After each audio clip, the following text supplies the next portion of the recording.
You are nothing but an embarrassment to this family, a low-life charity case, and you don't deserve to breathe the same air as my guests.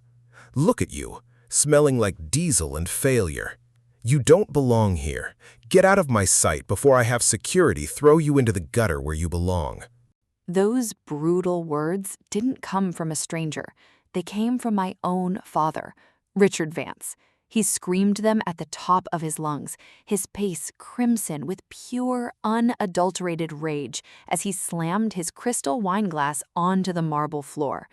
The glass shattered into 1,000 jagged pieces, splashing expensive red wine all over the hem of my military dress uniform. We were standing in the grand ballroom of the Plaza Hotel in New York. Around us, over 100 people froze. These were the elite of the city, wealthy investors, corporate CEOs, politicians, and high society snobs. Every single eye was locked on me. Nobody stood up for me. Instead, the room filled with judgmental whispers and mocking sneers. My younger sister, Chloe, leaned against her wealthy fiancé, giggling into her manicured hand. She looked at my medals with pure disgust. My mother, Eleanor, didn't even look at me. She just sipped her champagne and turned her back, muttering loud enough for everyone to hear, "I told you we shouldn't have invited her. She ruins everything with that disgusting army attitude."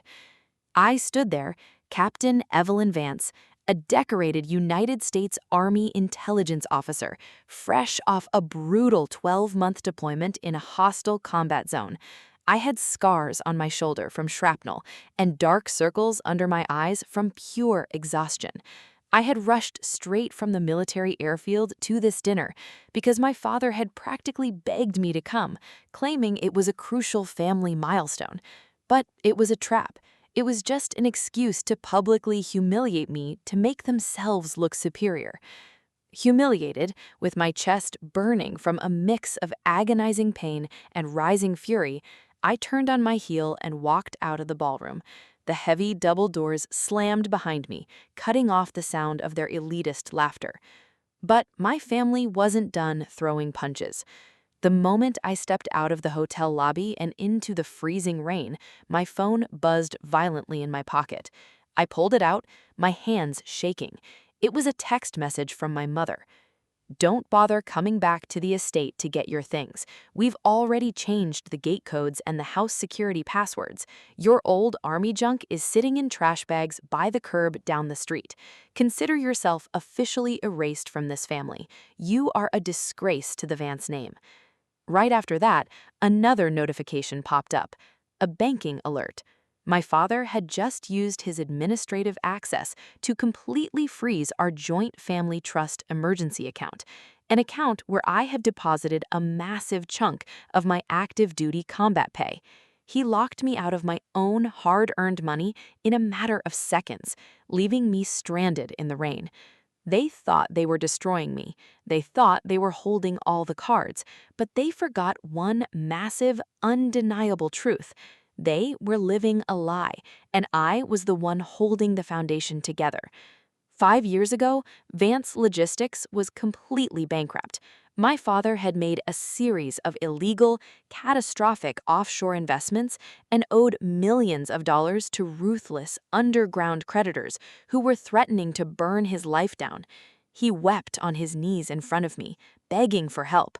Using my high-level clearance in military intelligence, I had uncovered the fraud, renegotiated with the creditors using legal military loopholes, and secured over $600,000 of my own specialized hazard pay and government bonuses to bail his company out.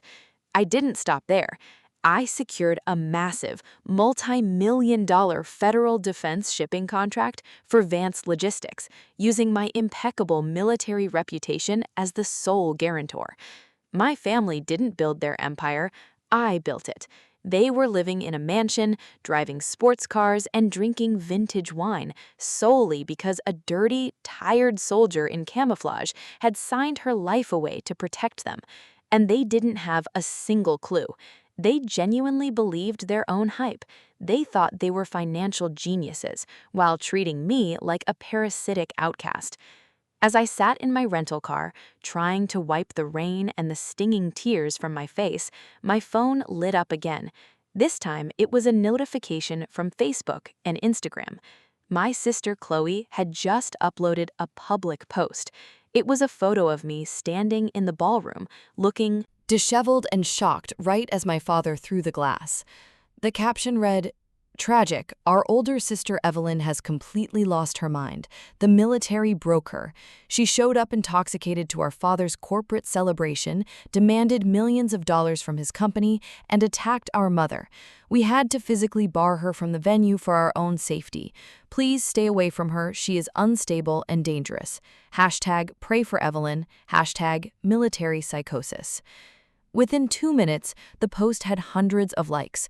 Relatives I hadn't spoken to in years started flooding my inbox with disgusting, hateful messages. "How dare you attack your own parents? You're an ungrateful psycho. The army turned you into a monster." The pain inside my chest suddenly crystallized. The agonizing sadness evaporated, replaced by a cold, calculating, lethal military focus. My breathing slowed down. My heart rate dropped. I looked at the reflection in the rearview mirror. The crying girl was gone. Captain Vance was back. They wanted to play dirty. They wanted a war. They had no idea what a war actually looked like. I opened my military laptop, connected to a secure, encrypted government VPN, and went to work. No complex legal battles, no long arguments, just fast, brutal, digital annihilation. First, I pulled up the federal shipping contract for Vance Logistics. As the primary military guarantor, I clicked the emergency revocation clause. Contract canceled due to character deficiency and security risks. Second, I initiated an immediate clawback of the $600,000 I had injected into the firm, utilizing the strict military anti-fraud clauses they had signed blindly years ago. Third, I locked every single corporate logistics account that used my government-issued security clearance codes. In less than 3 minutes, I effectively severed their company's life support. Vance Logistics was now a hollow, bleeding shell. As I closed the laptop, I noticed something strange in the dark, rainy night. A massive, matte black Chevy Suburban was parked directly behind my rental car. Its headlights were off, and its windows were heavily tinted. I had noticed this exact vehicle following me from the military airfield 3 hours ago. At first, I thought I was just being paranoid from deployment, but now it was right here outside the hotel. A shadowy figure inside the front seat was watching me closely, holding a secure military communication device. Who were they? Had my family hired someone to watch me, or was this something much bigger? The mystery vehicle just sat there, idling in the dark, a silent predator waiting for the right moment. I didn't care. I had a mission to finish. I gripped my steering wheel, opened the car door, and marched back into the Plaza Hotel. I strode back into the grand ballroom. The crowd gasped as I walked through the doors, my uniform damp from the rain, but my posture perfectly straight, my head held incredibly high. The moment my father saw me, his face twisted into a mask of pure arrogance. He stepped up on the main stage, grabbing the microphone so the entire room could hear him. "Look who crawled back," Richard Vance boomed, laughing into the microphone. "The crazy soldier wants seconds. Did you come back to beg for scraps, or are you going to threaten us again? Look at her, ladies and gentlemen. This is what happens when you waste your life in the mud instead of doing something real. You become a desperate, pathetic beggar. Someone called the police and get this trash out of my ballroom." Chloe stepped up beside him, smirking. "Get out, Evelyn. You're embarrassing us. You don't have a dime to your name, and nobody here wants a psycho around." The entire room erupted into judgmental laughter, pointing and whispering, fueling their toxic envy and cruelty to a maximum. They thought they had won. They thought they had completely destroyed my life. But then, the laughter died instantly. The heavy oak doors of the ballroom didn't just open, they were thrown open with immense authority. 3 men stepped into the room. 2 of them were towering United States Rangers in full combat gear, their faces stern, their presence commanding, and leading them was the man from the matte black Suburban. He walked with an unmistakable, powerful stride. As he stepped into the light of the chandeliers, the entire room gasped in shock. On his shoulders gleamed the undeniable stars of a Major General. It was Major General Marcus Bradley, the commander of the entire Special Operations Branch, a legendary figure in the United States military, and a man who answered directly to the Pentagon. The elite crowd instantly shrank back.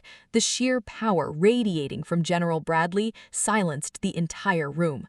My father's jaw dropped. He fumbled with the microphone, his arrogant smirk instantly vanishing. He stumbled off the stage, adjusting his tie. Expensive suit, and ran toward the general with a pathetic, sycophantic smile. "General Bradley, sir, what an incredible, unexpected honor," Richard Vance stuttered, sweating profusely. "Welcome to our celebration. Are these men here for the security issue? Thank God you're here. This unhinged woman, my daughter, has been causing a massive scene." The general stopped dead in his tracks. He didn't even look at my father. He ignored his outstretched hand completely, treating him like a ghost.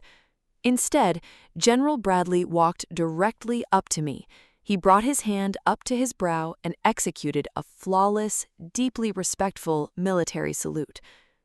"Captain Vance," General Bradley's voice echoed like thunder through this silent ballroom.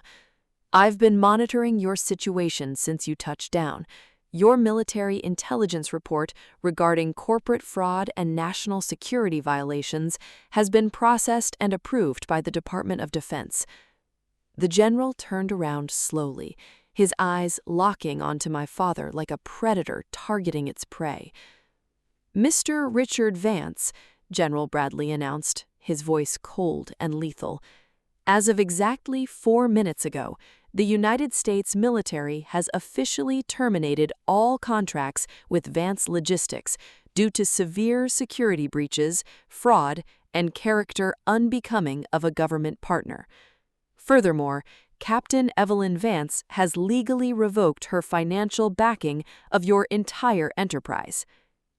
The general signaled one of the rangers, who stepped forward and slammed a thick, leather-bound folder right in front of the investors. "This folder contains the complete financial forensic audit of Vance Logistics. It proves that for the past 5 years, this company has been entirely funded by Captain Evelyn Vance's specialized military hazard pay. It also proves that Mr. Vance has been illegally embezzling government funds to pay for this very dinner, that mansion, and his daughter Chloe's wedding." The ballroom exploded into utter chaos. The investors rushed toward the table, tearing open the folder. The evidence was irrefutable. Documents, bank wire transfers with my signature, and official military audit stamps laid every single lie bare for the entire world to see. My father's face went from pale to completely white. He looked down at his phone, which was suddenly buzzing uncontrollably with alerts. His face twisted in pure horror. "No, no, this can't be," Richard gasped, his voice cracking. "My corporate accounts, they're completely wiped. The bank just called in our commercial loans. They're foreclosing on the mansion. We're ruined. Everything is gone." Mother dropped her champagne glass. It shattered on the floor, just like Father's had earlier. She grabbed her head, screaming, "Our cards are declined. Eleanor, our accounts are frozen. We have nothing." Chloe fell to her knees, sobbing hysterically, looking at her fiancé, who was already backing away from her in disgust, removing his engagement ring from his pocket and throwing it onto the floor. "Chloe, it's over. Your family is a fraud," he spat, turning his back on her. I stepped forward, looking down at my father, who was now trembling on the floor, completely broken, stripped of all his artificial wealth, his arrogance completely destroyed. I looked him dead in the eye and delivered the final blow. "You were right about one thing, Richard. I don't belong here. I belong among honorable people. Enjoy the gutter." The crowd turned on them instantly. The very people who were laughing at me a few minutes ago were now glaring at my parents with absolute disgust. Corporate partners began shouting insults, demanding their investments back, and storming out of the venue. Nobody offered a hand. Nobody offered comfort. My mother and sister were on their knees, weeping and begging the investors for mercy, but they were met with nothing but cold shoulders. They were left completely ruined, utterly exposed, and entirely alone in the middle of a ruined ballroom. As I walked out of the hotel, flanked by General Bradley and the Rangers, I took a deep, clear breath of the crisp night air. This journey taught me an invaluable life lesson. Blood does not mean family. True family is built on honor, respect, and mutual sacrifice. You can never cure a toxic, envious family by sacrificing your own life, your own money, and your own sanity for them.